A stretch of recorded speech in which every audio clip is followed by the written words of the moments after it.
Hi, this is Roger. Thanks for dropping by.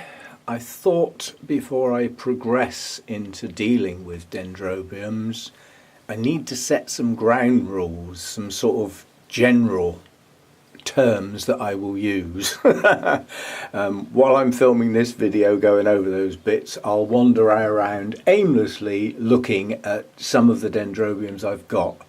It gives you a feel of the different sizes and shapes and things like that.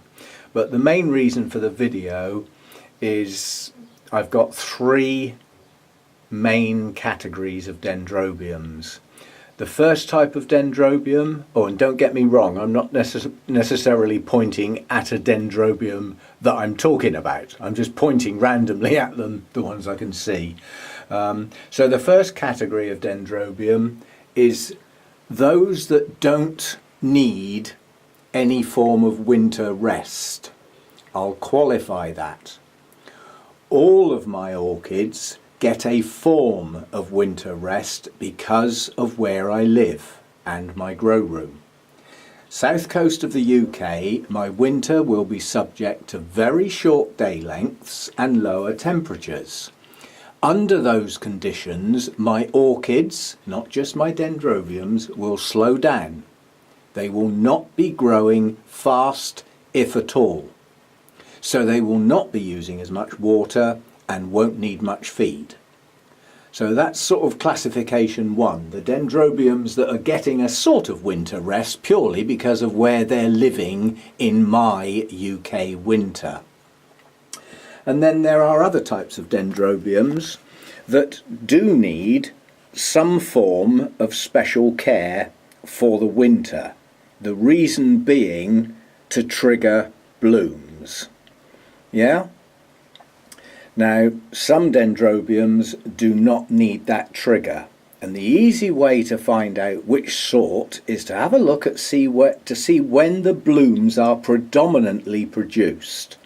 Now, if they are late winter, early spring bloomers, the chances are those blooms are triggered by what happened in the previous months.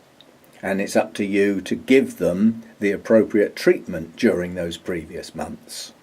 Or you can choose to not do anything different at all and they might bloom anyway, because there are some funny ones in amongst this lot. Okay, so the next category are those that need, let's say, a winter rest of sorts. Now those ones will stay in my grow room. They won't get anything other than what I've just said. So in other words, they're of a very similar category. Knocking stuff about now. So there are those like, for example, Hercoglossum. That doesn't get anything special.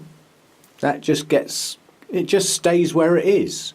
The only thing special it gets is the UK winter and greatly reduced watering and hardly any feed, if any, because it won't be growing much. But, you know, that's really the justification, is that, you know, some of them are classed as continuous growers, but to continuously grow vigorously, they need decent day lengths, good amounts of light, and as such will then need food and water accordingly. But in my grow room in the winter, they're not going to get that, so they're going to slow up. So they get treated accordingly. And then there are those that need a proper winter rest. And I can't do that in the grow room. So those get taken out of the grow room and put upstairs in the coolest room I've got on the windowsill. And I'll qualify that, because one type of winter rest is called the dry, bright, cool winter rest, which I qualify and say drier, bright, cool winter rest, because none of my plants will ever get water withheld over a long period of time. The reason is because up in that bedroom they've come out of the grow room, they've lost their humidity, they're now in a house environment with low humidity. And they will dehydrate to the point, possibly even of death. So they're still going to get some water, but in very small quantities at the point that the canes start to look like they're shriveling a bit. And before they go too far, they'll just get plumped up a bit with a little amount of water, but they won't get kept dry. So that's the sort of ground rules. It's just a matter of, you know, taking into account what the plant actually needs. Yeah? Also, what time of year it predominantly produces its blooms. You know, that has to be taken on board as well. So as I go through the Dendrobiums and I make this set together, I will refer to an expression like, I don't bother resting these. Well, those are the ones that are going to stay in the grow room and probably just get less water and hardly any feed because they're going to slow up. And then there are those that get a type of winter rest where they still stay in the grow room, but they do get some slightly different treatment. They might get moved to a different place. And then there are those that get the best winter rest I can offer, which is up in the cool bedroom. So those are the different rest types that my Dendrobiums get. And then from there we can now go on and look at individual plants and work from there. But I thought if I don't do this as a separate video, I'm going to end up repeating myself so many flipping times as I go through the plants that I thought I'll separate it out. So that's the types of rest that I can give.